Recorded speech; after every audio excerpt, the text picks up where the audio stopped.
राम राम टावरो। और किसान के हाल चाल शानदार। गुरुजी आ चुके हैं आपके सामने और अब तक आप पढ़ चुके हो पहले चैप्टर के अंदर कि पदार्थ क्या है, पदार्थ के गुण क्या है और पदार्थ की तीन मुख्य अवस्थाएं होती है, ठोस, द्रव, गैस। उनके बारे में अपन ने डिटेल एनालिसिस करके पढ़ चुके हैं दोस्तों। चलिए आज का टॉपिक है दोस्तों कि क्या पदार्थ अपनी अवस्था बदल सकता है। याद करिए इससे पहले कि कोई पदार्थ की अवस्थाएं कितनी होती है। हाँ साहब, ठोस, द्रव और तीसरी होती है गैस। बिल्कुल। तो बच्चों ये बताओ कि ठोस में कण जो होते हैं पदार्थ की पैकिंग के अंदर वो पास पास होते हैं या दूर दूर?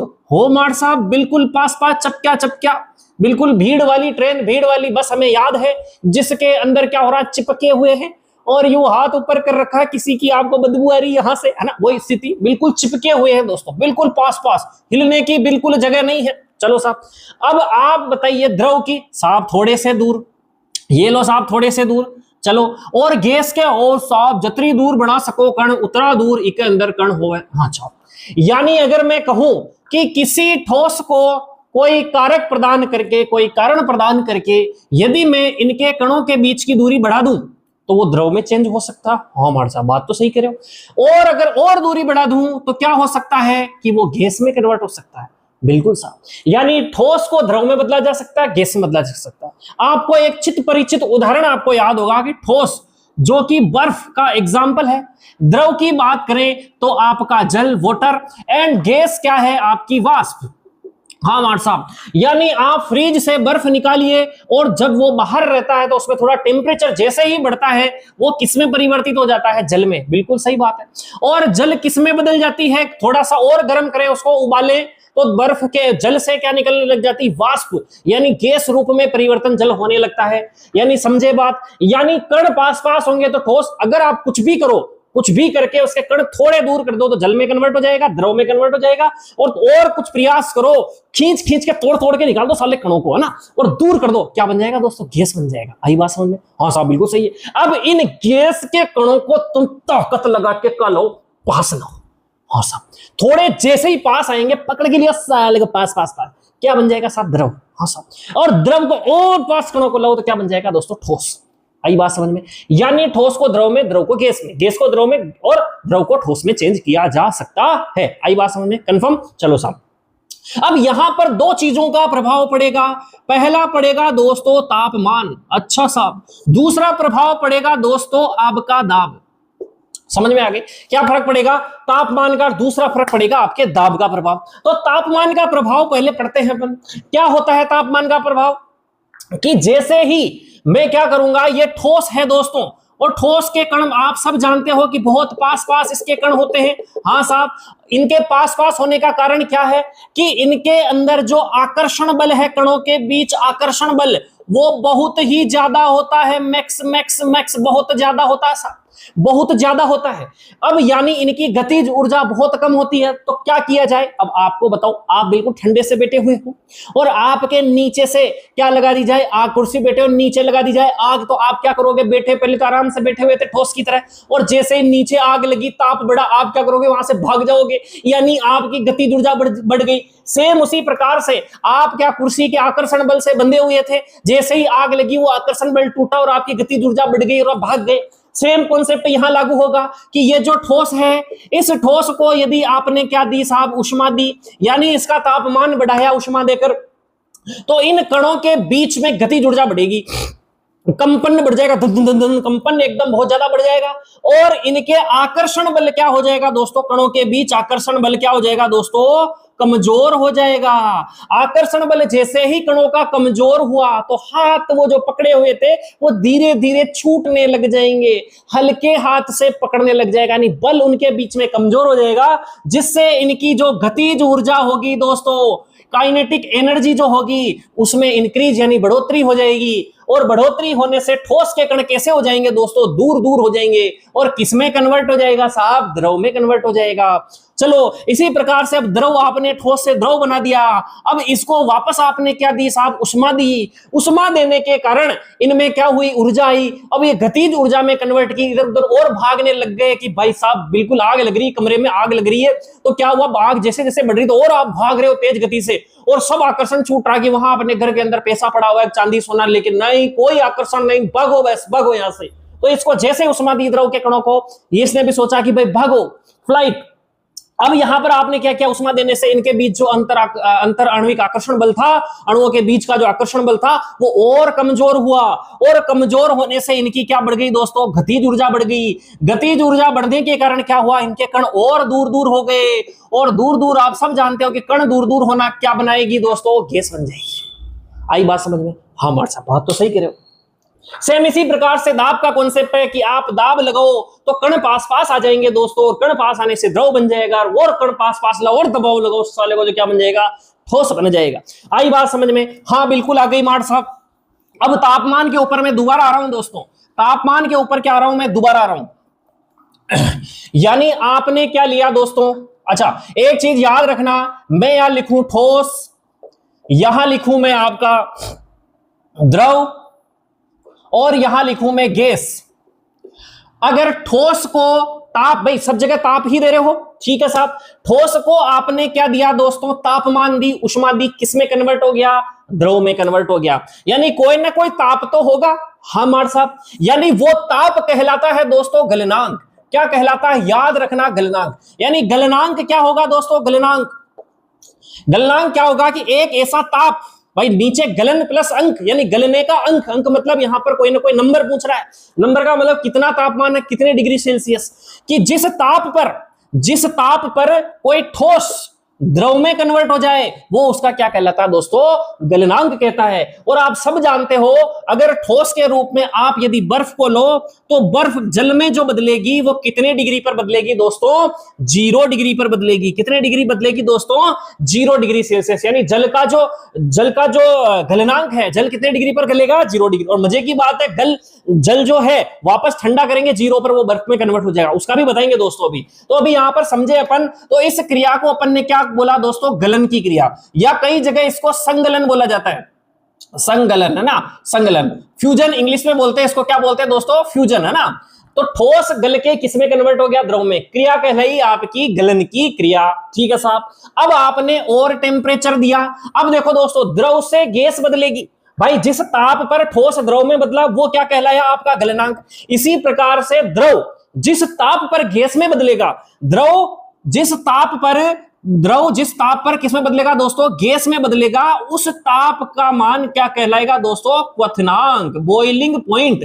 क्या कहलाएगा दोस्तों, बॉइलिंग पॉइंट। बॉइल यानी उबलना है ना, जिस तापमान पर वो पानी उबल जाए, उबलने पर ही गैस में कन्वर्ट होगा। यानी जिस ताप पर कोई पदार्थ द्रव से गैस में कन्वर्ट हो जाए वो ताप क्या कहलाएगा, आपका क्वथनांक कहलाएगा। बिल्कुल साहब। और क्रिया कौन सी कहलाएगी, क्योंकि वाष्प बन रही है तो क्रिया कहलाती है दोस्तों वाष्पीकरण। याद रखना, एग्जाम में प्रश्न पूछा जा सकता है ये, है ना। तो द्रव किसमें कन्वर्ट हो गया साहब, चलिए साहब यहां पर भी बात समझ में आ गई। अब ये तो हुआ तापमान के कारण, बिल्कुल। अब यदि मान लो गैस को आपने दाब लगाकर किसमें कन्वर्ट किया साहब, द्रव में कन्वर्ट किया, तो अगर गैस को दाब लगाकर द्रव में कन्वर्ट किया, यानी क्या हो रहा, अब गैस कन्वर्ट किसमें हो रही है, द्रव के अंदर। इस क्रिया को क्या कहेंगे दोस्तों, देखो यहां है संगलन या गलन, यहां कहेंगे संगनन, कंडेंसेशन, संगनन। कौन सी क्रिया कहेंगे, ये कई बार एग्जाम में पूछा जाता है, ये टर्मिनोलॉजी याद रखना, संगलन। तो गैस को यदि आप द्रव में बदल रहे हो तो कौन सी क्रिया कहलाती है, वो संगनन की क्रिया कहलाती है। अब आप द्रव को ठोस में कन्वर्ट कर रहे हैं, द्रव को और दबाया या ठंडा किया तो किसमें कन्वर्ट हुआ साहब, ठोस में। यानी पानी को आपने बना दिया, बर्फ बना दिया। अब आप मुझे बताओ गैस को द्रव में कैसे कन्वर्ट करते हैं, कई तरीका है। आपने ध्यान, दाब बढ़ाना है कुल मिला के सीधी, या तो उसको ठंडा कर दो, ठंडा करके भी दाब बढ़ता है।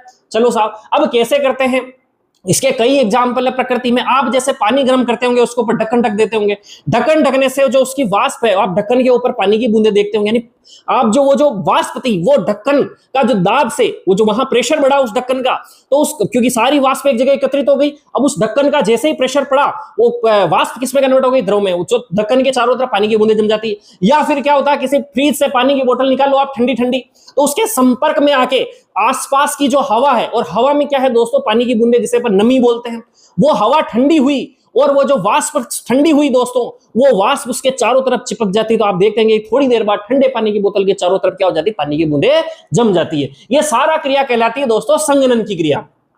अब द्रव किस में कन्वर्ट हो रहा है दोस्तों, ठोस में। इसे कहते हैं अपन जमने की क्रिया। क्या कहते हैं दोस्तों, और जमने की क्रिया। और जिस ताप पर जमता है उस ताप को कहते हैं दोस्तों हिमांक। क्या कहते हैं, हिमांक। हिम का मतलब बर्फ, यानी बर्फ बनने वाला अंक हिमांक कहलाता है। समझ में आ गई। तो कितनी टर्मिनोलॉजी आ गई आपके गलन की, वाष्पीकरण, संघनन, जमना, हिमांक, गलनांक और क्वथनांक। ये सारी चीजें मैं लिखा दूंगा और याद कर लेना आपको। अब सबसे खतरनाक चीज आ रही जो एग्जाम में पूछी ही जाएगी, ये मान के चलना कि आपने कहा कि टेम्परेचर बढ़ाने से ठोस पहले द्रव में कन्वर्ट होगा और द्रव किसमें कन्वर्ट होगा, गैस में कन्वर्ट होगा। लेकिन कुछ पदार्थ ऐसे होते हैं जो डायरेक्ट ठोसों को यदि गर्म किया जाए दोस्तों तो डायरेक्ट किसमें कन्वर्ट हो जाते हैं, गैस में। आपने देखा होगा कि आपके कपड़ों को बचाने के लिए आपके बक्सों के अंदर कुछ भी सामग्री ऐसी पड़ी हुई है, गेहूं के अंदर आप कपूर की, नेप्थलीन की गोलियां डालते होंगे। बिल्कुल आप जानते हो ना, हाँ बिल्कुल जानते हैं साहब। अब जैसे उसमें आप डालते हो और थोड़े दिनों बाद देखते हैं कि वो गोलियां वहां पर क्या हो गई दोस्तों, खत्म हो गई। यानी जैसे ही टेम्परेचर बढ़ेगा तो वो जो गोलियां हैं नेप्थलीन की या कपूर की, वो क्या होगी दोस्तों, उष्मा पाकर गर्म होगी और ठोस सीधा गैस में कन्वर्ट हो गए। थोड़े दिनों बाद वो गोलियां वहां पर दिखेगी नहीं। ऐसा थोड़ी होता है कि आसपास गीला हो गया, वो पहले द्रव में चेंज हुई फिर गैस में चेंज हुई, ऐसा नहीं होता है ना। थोड़ी देर आप कपूर को जलाते भी हो दोस्तों तो आप देखते होंगे कि द्रव में कन्वर्ट नहीं होती, डायरेक्ट वाष्प में कन्वर्ट होकर ऊपर उड़ जाती है। यानी कुछ पदार्थ डायरेक्ट कुछ ठोसों को गर्म किया जाए तो सीधा गैस में कन्वर्ट हो जाता है। इस क्रिया को कहते हैं दोस्तों ऊर्ध्वपातन। कौन सी क्रिया कहते हैं, ऊर्ध्वपातन, सब्लिमेशन की क्रिया कहते हैं। और ऐसे पदार्थ कहलाते हैं ऊर्ध्वपातज पदार्थ। जो ऊर्ध्वपातज पदार्थों में मैंने जैसे नाम लिया, कपूर है, नेफ्थलीन है, और सबसे मजे की बात है दोस्तों ठोस CO2, ठोस CO2। ठीक है, तो ठोस CO2 को थोड़ा सा टेम्परेचर मिलेगा, उसका दबाव हटा दो, सीधा गैस में कन्वर्ट हो जाएगा। और क्या होगा दोस्तों, ठोस CO2 गैस में कन्वर्ट हो जाएगी। आई बात समझ में। चलो साहब, इसको शुष्क गैस, शुष्क CO2 भी कहते हैं, शुष्क गैस वगैरह। अब गैस भी कुछ ऐसी है, उस गैस को जैसे CO2 है ना दोस्तों, CO2 गैस को इतना दबाया गया, कंप्रेस किया गया, उसके कणों को इतना पास लाया गया कि गैस सीधी किसमें कन्वर्ट होगी, ठोस में। यानी CO2 गैस होती है, आप सब जानते हो, तो उसको ठोस में कन्वर्ट कर दिया जाता है दोस्तों। शादी ब्याह में भी द्रव नाइट्रोजन या ठोस CO2 का उपयोग होता है। आपने देखा होगा दूल्हे की, किसी दुल्हन की एंट्री होती है तो फिर वहां वो जो रखे रहते हैं कुछ पात्र, उसके अंदर या तो द्रव नाइट्रोजन डाल देते हैं या ठोस CO2 डाल देते हैं। जैसे डालते हैं थोड़ा सा टेम्परेचर वो पिघलती है और वो धुआं देखते होंगे दोस्तों, वो या तो ठोस CO2 होती है या द्रव नाइट्रोजन होती है। आगे बात समझ में। अब गैस भी किस में कन्वर्ट हो जाएगी, यहां पर ठोस में कन्वर्ट हो जाएगी, उसे कहेंगे दोस्तों निक्षेपण। क्या कहेंगे, गैस किस में कन्वर्ट हो जाएगी, यहां पर निक्षेपण। जितनी टर्मिनोलॉजी मैंने बताई आपको, क्या आप समझे, बिल्कुल साहब समझ रहे होंगे मेरे हिसाब से। अब देखो दोस्तों, आपके किताब के अंदर कुछ चीजें दे रखी है। जैसे आप यहां पर तापमान जो मापते हो, वो कहीं आप क्या मापते हो दोस्तों, दो पैमाने यहां पर आपके अंदर है, जैसे खूब सारे पैमाने हैं। सेल्सियस पैमाना, जिसे आप डिग्री सेल्सियस इस प्रकार से दर्शाते हैं। और एक पैमाना दोस्तों SI यूनिट होती है तापमान की, SI यूनिट है ना, SI यूनिट। जिस प्रकार से आपने कभी SI यूनिट का मतलब ये होता है दोस्तों कि एक स्टैंडर्ड इंटरनेशनल है दोस्तों, एक संस्था है SI यूनिट, SI वो तय करती है कि जैसे आपने कहा भाई दूरी को हम किससे मापते हैं, कोई मीटर में मापता है, कोई किलोमीटर में मापता है, कोई गज में मापता है, कोई मील में मापता है ना। दूरी मापने की अलग अलग इकाइयां, हाँ साहब बिल्कुल सही बात है। लेकिन अपन बात करें, मान लो मैं यहाँ ले जाऊं भाई वो यार इतने गज का है, इतने कोस का है, तो अमेरिका में आदमी समझेगा ही नहीं। हो सकता है फ्रांस में अलग चीजें चलती हो, है ना। सब जगह देश में नापने की इकाइयां सब जगह अलग अलग चलती है। तो लेकिन सारे वैज्ञानिक एक दिन बैठे और पंचायत की, भाई साहब था कहटा यो बोल रहे, माँ कहटा यो बोल रहे, एक काम करा आप तो एक यूनिट बढ़ावा। तो पूरा जितना भी आप साइंटिस्ट लोग बात कह रहे हैं, साइंस का जो भी फटबाड़ा बात कह रही, वह एक तरीका में बात करी, भाई आप दूरी केवल आप खावा मापा साहब मीटर में मापा, वजन खा में मापा किलोग्राम में मापा, और तापमान हमेशा अपन किस में मापेंगे दोस्तों, केल्विन में मापेंगे। ये जो स्टैंडर्ड है दोस्तों, जो पूरी दुनिया मानती है, वो क्या होता है दोस्तों, केल्विन होता है। अब इसको आप इंटरचेंज की बात यहां की गई है। आप सब जानते हो कि 0 डिग्री सेल्सियस, अगर 0 डिग्री सेल्सियस का मतलब कितना होता है दोस्तों, 273 डिग्री, 273 एक्चुअली तो ये होता है दोस्तों 273.15 डिग्री यहां पर केल्विन होता है। हाँ साहब, केल्विन का मतलब के, समझ में आ गई। यानी 0 डिग्री सेल्सियस का मतलब कितना होता है, 273.15। तो राउंड फिगर में अपन इसको क्या कन्वर्ट कर देते हैं साहब, 273 डिग्री सेल्सियस। आ गई बात समझ में, चलो साहब। अब इसको कन्वर्ट करने के लिए आपसे कहा जा सकता है, एक रूम टेम्परेचर होता है दोस्तों, रूम टेम्परेचर यानी कमरे का ताप, कमरे का सामान्य ताप बोला जाता है दोस्तों 25 डिग्री सेल्सियस को क्या बोला जाता है। अब आपसे कह दिया जाए कमरे के तापमान को आपको क्या मापना है साहब, केल्विन में बताइए। तो ठीक है साहब, याद रखना जितना डिग्री सेल्सियस, अगर आपको किस में बदलना है, केल्विन में बदलना है। तो केल्विन, जो केल्विन है, अब 0 डिग्री का मतलब तो देखो 0 से बड़ा ही है, इधर बात समझ में आ गई। अब ये 273 0 है, अब इसमें आपको क्या जोड़ दो साहब, 25 जोड़ दो, तो कितना आ जाएगा, लगभग ये 298 केल्विन आ गया, समझ में आ गई। अगर आपको पूछ लिया जाए भाई कमरे का तापमान 298 है साहब, ये लो साहब 298 केल्विन है। अब 298 को आपको 298 है इसको आप सेंटीग्रेड में करिए, तो भाई ये तो वैसे ही छोटा, तो इसको क्या कर देना है, आपको सेल्सियस माइनस कर देना है, तो आपका वहां पर सेल्सियस का पैमाना आ जाएगा। अगली बात समझ में। आपसे पूछ लिया जाए कि भाई आप तो ये बताओ कि जो जल का बॉइलिंग पॉइंट है, आप सब जानते हो जल का जो बॉइलिंग पॉइंट है, यानी जल का जो बॉइलिंग पॉइंट है जिसे हिंदी में क्वथनांक कहते हैं दोस्तों, वो आप सब जानते हो 100 डिग्री पर बर्फ पिघलता है, 100 डिग्री सेल्सियस। तो इसको केल्विन में बताइए साहब। तो सीधी सी बात है, 0 डिग्री का मतलब तो क्या 273, 100 रख दो इधर, तो 100 रख दो, तो ये आ गया आपको 373 डिग्री केल्विन। आगे बात समझ में। ये कॉन्सेप्ट कभी कभी क्या कर दिया जाता है दोस्तों, पूछ लिया जाता है।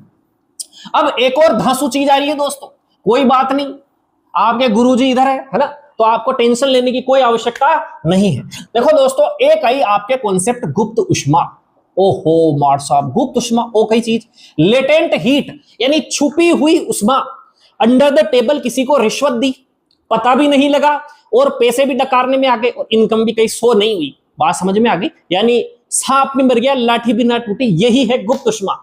आप सब जानते हो कि उष्मा के कारण तापमान बढ़ता है, और तापमान के कारण कण जो होते हैं वो दूर दूर आते हैं, यानी अवस्था परिवर्तन होती है तापमान देने से। भाई ठोस को तापमान देंगे द्रव में बदलेगा, द्रव में बदलेगा, बात समझ। चलिए साहब, अब क्या होगा भाई, तापमान उष्मा देने से क्या होना चाहिए, तापमान बढ़ना चाहिए। ठीक साहब, अगर मैं यहां पर क्या करूं दोस्तों कि यहां पर 20 डिग्री -20 डिग्री सेल्सियस की क्या है दोस्तों, बर्फ है।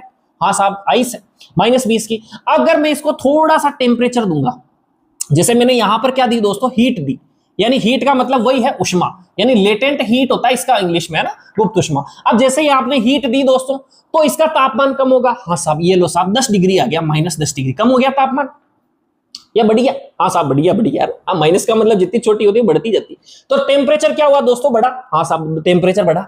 अगर मैंने इसको और उष्मा दी, ये लो साहब और उष्मा दी इस बर्फ को, अब टेम्परेचर और बढ़ेगा। ये लो साहब 0 डिग्री सेल्सियस आ गया साहब।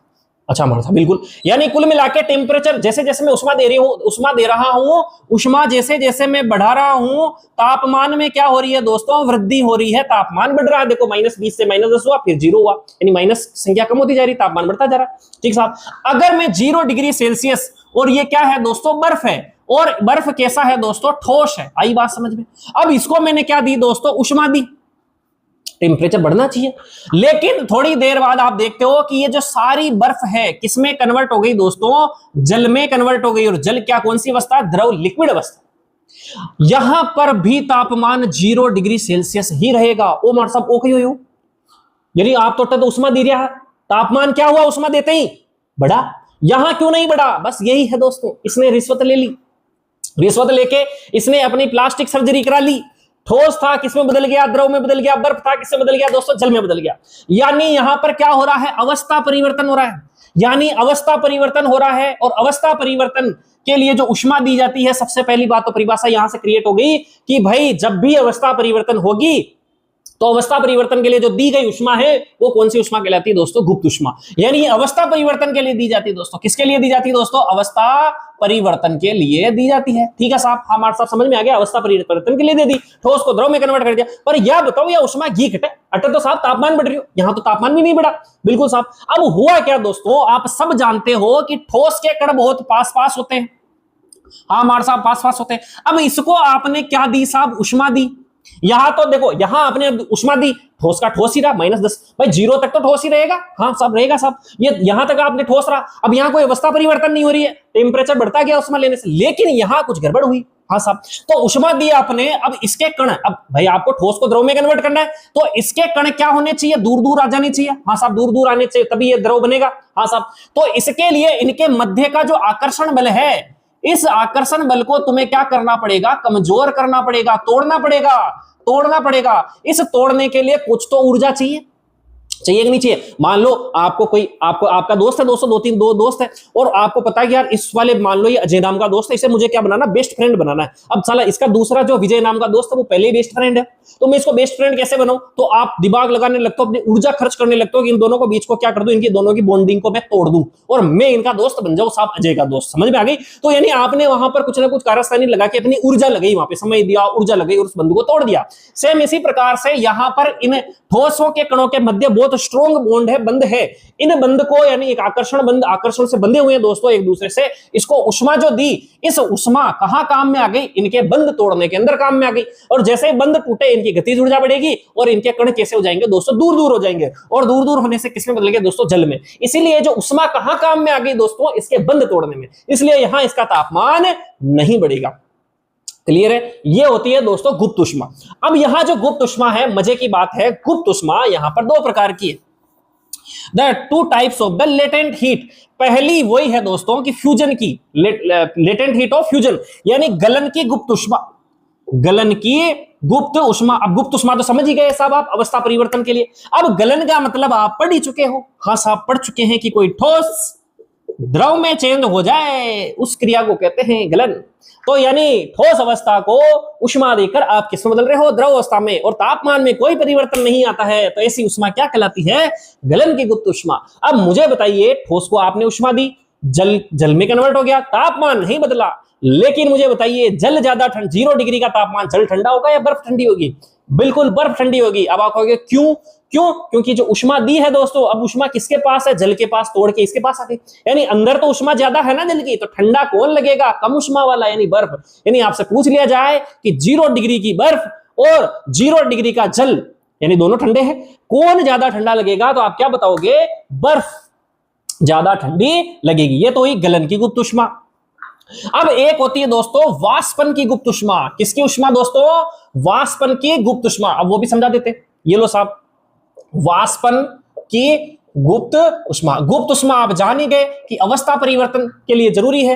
अब अवस्था कौन सी परिवर्तन हो रही है, नाम लिखा हुआ वाष्पन, और वाष्पन आप पढ़ चुके हो। वाष्पन की क्रिया का मतलब क्या होता है, द्रव किसमें चेंज होगी दोस्तों, गैस में चेंज होगी। ऐसी क्रिया क्या कहलाती है, वाष्पन की क्रिया कहलाती है। हाँ मार साहब सही करे हो, यानी कुछ उष्मा देकर द्रव अवस्था को किसमें बदला जाता है, गैस अवस्था में। अच्छा मार साहब, इनको मतलब वो जो पहली बताइयो आप, तापमान चेंज न हो, बिल्कुल दोस्तों वही बताने जा रहे हैं। मान लो यहां पर आपका कोई द्रव है, 50 डिग्री सेंटीग्रेड इसकी आपने उष्मा है, आपने गर्म किया, और आओ और उष्मा दी, टेम्परेचर बढ़ा 60, 70, 80, 90, और कहां तक पहुंच गया दोस्तों, 100 पहुंच गया साहब। अब 100 पर फिर उष्मा दी दोस्तों आपने, और 100 डिग्री सेल्सियस पर यहां क्या है दोस्तों, जल है। अब ये जो जल है 100 डिग्री पर किस में बदलने लगेगा दोस्तों, वाष्प में बदलने लगेगा। जब तक पूरा जल वाष्प में चेंज नहीं हो जाता, उसका तापमान हमेशा कितना ही रहेगा, 100 डिग्री सेल्सियस ही रहेगा। अब आपको बताने की आवश्यकता नहीं है कि उष्मा कहां चली गई। अब आप बताओगे बिल्कुल मैंने याद है साहब, जल के जो कण हैं इनके अंदर भी ठोस के बराबर तो नहीं, लेकिन गैस से तो ज्यादा आकर्षण होता है, इसमें उष्मा दी, और ये आकर्षण जो बल है ना, इस आकर्षण बल को तोड़ने में, और जब ये टूटेगा तब इनके कण कैसे होंगे दोस्तों, दूर दूर आ जाएंगे, और दूर दूर आने का मतलब क्या चेंज हो गई दोस्तों, गैस में चेंज हो गई। यानी अब इनके बीच में उतना आकर्षण नहीं रहा जितना आकर्षण द्रव में था। तो आकर्षण तोड़ने के लिए, इनकी गतिज ऊर्जा बढ़ाने के लिए ये उष्मा यहां काम में आ गई, और इसे आपने क्या कहा, वाष्पन की गुप्त उष्मा। अब आपसे प्रश्न यह है कि 100 डिग्री का ही तो जल और 100 डिग्री सेल्सियस की ही भाप, कौन ज्यादा गर्म होगी, कौन ज्यादा गर्म होगी। अगर मान लो आप भाप से जले हो और गर्म पानी से जले हो, तो आप बता सकते हो कि किससे ज्यादा जलन होती है, किसमें ज्यादा है। अब आप बताओगे बिल्कुल, उष्मा कहां गई दोस्तों, वाष्प के अंदर गई थी, है ना, उसमें जल में गई थी, अभी किसमें चली गई, उष्मा वाष्प में। तो गर्म कौन ज्यादा लगेगी दोस्तों, वाष्प। यानी 100 डिग्री का पानी से ज्यादा खतरनाक कौन है दोस्तों, 100 डिग्री की वाष्प ज्यादा खतरनाक है, इससे ज्यादा आदमी जलेगा। क्लियर मामला, यह हुई आपकी गुप्त उष्मा की कहानी।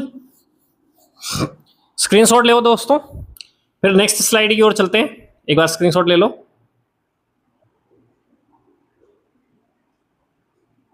स्क्रीनशॉट ले लो दोस्तों, फिर नेक्स्ट स्लाइड करते हैं। सारी लिखा दूंगा मैं, कोई टेंशन नहीं, कहीं पढ़ने की आवश्यकता नहीं है, बस लिख लो, छाप लो, रट लेना। कोई समझ में नहीं आई, कमेंट बॉक्स खुला हुआ है, रात के 12 बजे तक आपका भाई आपका जवाब देगा। स्क्रीनशॉट ले लो दोस्तों इसका। देखो यहाँ लिखा अमोनियम क्लोराइड NH4Cl, इसी को नौसादर कहते हैं, ठीक है दोस्तों। स्क्रीनशॉट ले लिया, नेक्स्ट चलते हैं।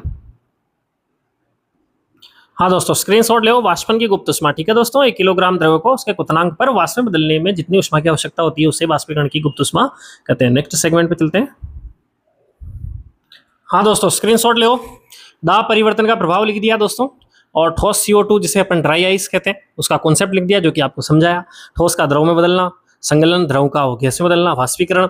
अगेन गैस का द्रव में बदलना संघनन, और द्रव का ठोस में बदलना जमना कहलाता है। डायरेक्ट ठोस गैस में बदले तो उद्रपातन, और गैस को निक्षेपण में बदला जाता है दाब बढ़ाकर, तो उसे गैस को ठोस में बदला जाता है, उसे कहते हैं दोस्तों निक्षेपण। ओके, स्क्रीनशॉट ले, नेक्स्ट स्लाइड की ओर चलते हैं।